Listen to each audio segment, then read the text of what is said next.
A leste do paraíso, com Jorge Magalhães. O paraíso de Todos os Santos. A tradição do Dia de Todos os Santos celebra o equilíbrio ténue entre a vida e a morte. E misturou-se recentemente com o Dia de Finados, em que, por tradição, os vivos lembram os que já partiram. Aqueles que os romanos chamavam de manes e visitam os cemitérios limpando as campas e trocando-lhes as flores. Há quem lhe chame o Natal das Floristas, enfim. Mas nas ruas das cidades pequenas ou nos bairros em que ainda há segurança, as crianças partem em bandos de porta em porta ao pão por Deus e recebem reboçados e biscoitos.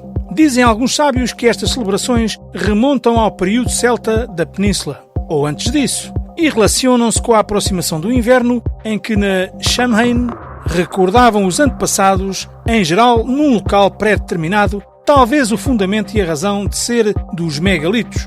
Trata-se da pacificação dos espíritos no além, com vista a um bom ano agrícola cá na terra, que começava com os primeiros fogachos, simbolizando a vida a acordar a natureza que dormia, e comendo e bebendo até não poder mais. Em bom rigor, era o tempo dos celtas a sua noite de passagem de ano. Mais tarde, também os romanos organizavam os seus saturnais, que em rigor não diferiam muito da tradição celta, mas sem menires.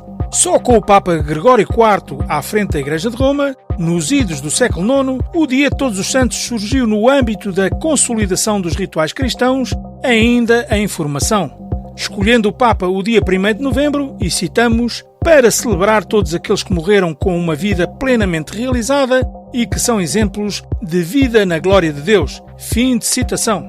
De alguma forma, deixou-se entender que, neste dia, o portal entre os vivos e o além estaria mais acessível. Ou, por outro ponto de vista, veio a ser uma espécie de soldado desconhecido dos santos, pois que, com as perseguições de que os cristãos foram vítimas, não chegariam os dias do ano para homenagear a todos. Para o comum dos cidadãos, sujeito que foi em geral a uma educação de base judaico-cristã, a festa vira numa simples reverência aos falecidos, em especial às perdas mais próximas e que mais magoam. Mas em rigor este dia, denominado Dia dos Finados, é no dia seguinte, 2 de novembro. Do ponto de vista da doutrina, existe uma pequena diferença cimentada pelos monges de Cluny, na França do mesmo século IX. Os finados são aquelas almas que estão no purgatório à espera de julgamento antes de embarcarem para o céu e que nesse dia, imagine-se, podiam aparecer em forma de fogo-fato, de bruxa ou de sapo. Fim de citação.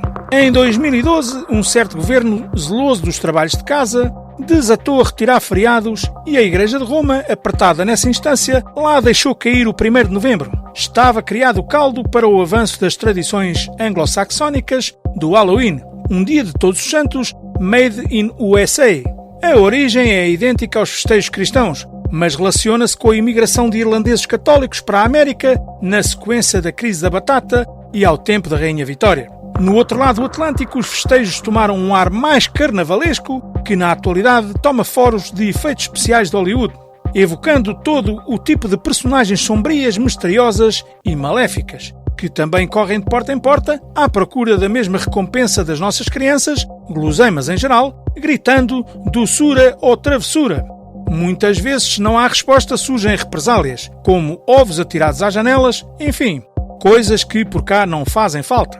De facto, a designação do Halloween vem da expressão All Hallows Eve, isto é, véspera de Todos os Santos, pelo que, em rigor, estamos a falar da mesmíssima festa.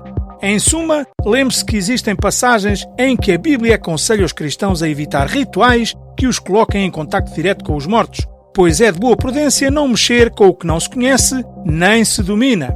Mas, à par de tudo isto, em Portugal o dia 1º de novembro ganhou novo e sinistro significado desde que em 1755 um grande terremoto destruiu Lisboa e causou grandes estragos em muitas terras, até no Algarve, como se sabe. E há quem levanta a hipótese do hábito do pão por Deus ter origem na miséria que se viveu depois dessa tragédia, que obrigava bandos de crianças a correr de porta em porta em busca, não de guloseimas, mas de uma simples côdea de pão. Faz sentido. A leste do paraíso, com Jorge Magalhães.